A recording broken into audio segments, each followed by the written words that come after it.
So it's day 19 of my holiday away from other people during the COVID-19 outbreak. And what I was thinking about today was how much we don't realise we take for granted until it's taken away from us.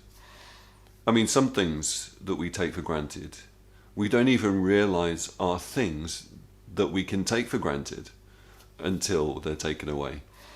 And what I mean is just the ability to go out and do stuff, walk outside our front door and go to the shops whenever we want. That even didn't occur to us that was something we could take for granted.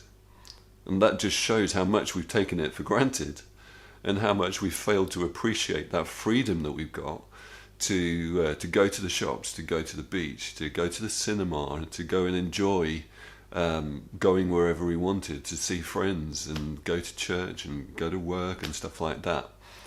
And I sympathise, and I wanted to share a little bit more about that with you, because that's been what I've had for the last 18 months because of my cancer treatment. I haven't been able to go to work, which is a bit of a pain since I'm self-employed. I'm not allowed into offices or on public transport, so I haven't been able to go and do any work. That's kind of one thing. But then there's the whole social interaction side of things as well. And you realise, in spite of social media and all the opportunities that are there through the internet, how much interaction we have and how much it helps us just being around people. All those random conversations we have with friends we bump into at work and at church and in the shops and whatever. And we have this bit of banter with other people, and we miss that. And we realise that was a thing that we could take for granted, and we should have appreciated and been thankful for. And it's, even though there's the internet, and I'll say this, especially for introverts like me,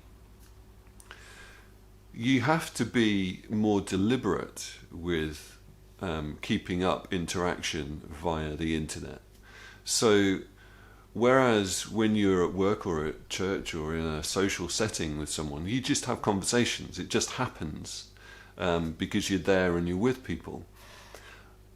But when you're in your own house and you've got these communication mediums, you have to make a decision to use them, and you have to rely on the other person at the other end being ready to respond.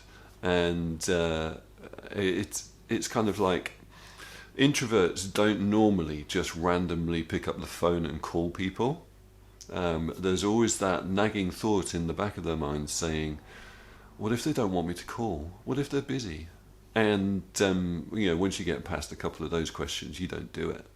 And, so over the last 18 months, I admit, lost touch with people because I haven't made the effort to keep in touch.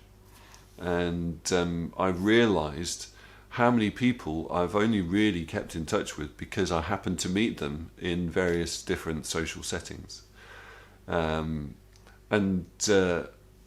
The other thing is, I realise how much relationships are maintained in public settings. So Heidi and I would, go out for dinner in an evening every couple of weeks or every week or something. We'd go to the cinema, we'd go out bowling with friends, we'd go out for a coffee. And even if I worked at home, we might pop out to a coffee shop, have some lunch, and all those things help to add variety, and you spend time together in different settings. And you may say, yeah, well, you can sit and watch a Netflix film rather than going to the cinema. Well, I've lost count of the amount of Netflix I've watched and TV, and how much sitting on the sofa together we've done, and it's the variety that you need. And so all I'm saying is that you have to start getting deliberately creative when those things are taken away, and you have to realise how much you should have appreciated them. So I wonder whether this is something that you'd like to try over this weekend, which apparently in the UK is going to be a nice weather weekend, and you should be staying at home still. I hope you're still staying at home. And one of the things you could do while you're staying at home is just look around the room and do a brainstorm of all the things that you didn't realize you were taking for granted. And the way that you do that is you pick a random thing and you say, what would it be like if I didn't have that? So what would it be like if I didn't have the TV, if I didn't have the lights, if I didn't have the windows, if I didn't have the bricks in the wall over there, if I didn't have the ironing board, the potato peeler, the oven, the dishwasher, all these things, just randomly pick out of the air all these things, and then just think, what would I do without a potato peeler? What would I do without lights in the room? What would I do without electricity, the internet? And then just realize how much you take for granted. And then perhaps try and think of other people who don't have those things. I always think, in spite of what's happened to me, there are so many people who are worse off than me. I often think, what would I do if I couldn't walk, if I didn't have the use of my legs? What would I do? I'd be completely lost if I lost my sight.